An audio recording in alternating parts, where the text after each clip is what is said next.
it's Andrea from the team at We Love Baking. Today I'm going to share with you how I make my blackberry and almond no-bake cheesecake. Let's get going. So to start with, we're going to make the base for our cheesecakes. Now I've got a bowl here, empty bowl, and into that I'm going to put I'm going to split this in two. Normally with a no-bake cheesecake for the base, you would just use crushed up biscuits. But because I'm making it an almond and blackberry cheesecake today, I'm going to do a mix of biscuits and ground almonds. Biscuit crumbs are going in here. These are just digestive biscuits and I've crumbed them up. And to that, I'm also going to add some ground almonds. And normally I wouldn't put any sugar in if I'm just using digestive biscuits in my base, but because I've put the almonds in, I just wanted to add a little bit of extra sweetness. So today I'm going to use some of Tate & Niall's caster sugar. So I'm just using a tablespoon, roughly a tablespoon, and popping that in there. There you go. And that's just going to put the sugar down. That's just going to get a complete mix together to combine all those ingredients. Right, that is done. So I have here some unsalted butter that I have already melted.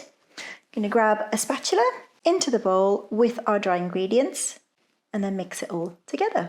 So once everything is all mixed together and it looks lovely and evenly dampened, like so, we are going to pop it into our tin.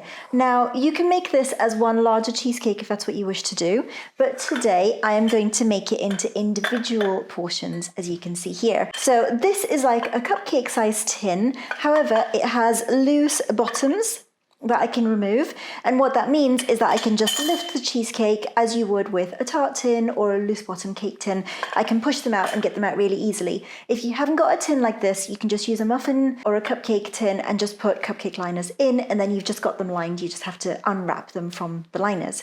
So into here, I'm going to grab my spoon back again. I'm going to put a little bit of the biscuit mixture into each of these and then press it down in the bottom.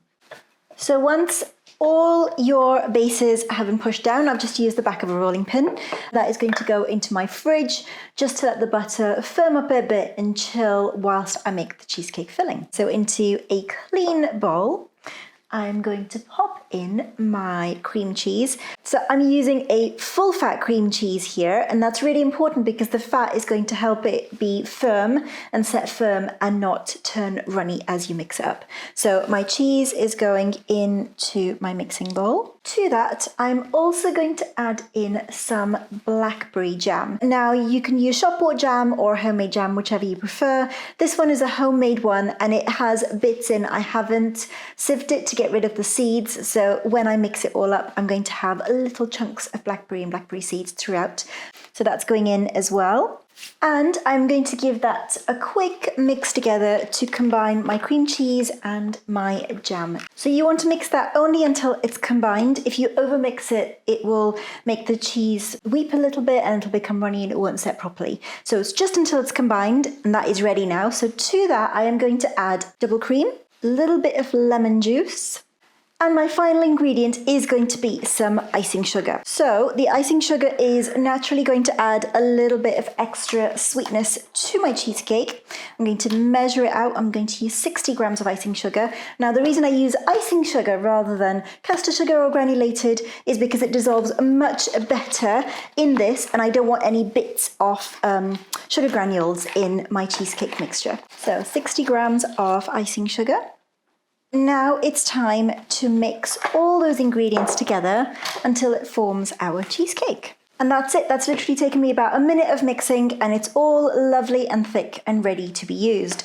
So I'm going to get my bases out from the fridge and then we're going to fill them with some cheesecake. So I've put my cheesecake mixture into a piping bag and I'm going to pipe it into my tin, and that's just going to help me get it evenly across all the bases, but also it's going to be much neater and much easier as well. So now that I've got my cheesecake filling on top, I'm just going to use an offset spatula. You can use the back of a spoon, anything. I'm just going to level the tops so they're nice and smooth. So once you have leveled the tops of your cheesecakes, this is going to go back into the fridge to set. I like to leave this overnight as an ideal, but just a few hours will do, about 3 or 4 hours at least. To serve these, I'm going to top them with some blackberry coulis and extra blackberries, along with a sprinkling of flaked almonds. And there you have it, blackberry and almond cheesecakes. Don't forget to hit like and subscribe if you've enjoyed this video, and let us know in the comments below if you make these too. Thanks for joining us today, friends. Hope to see you next time. Happy baking.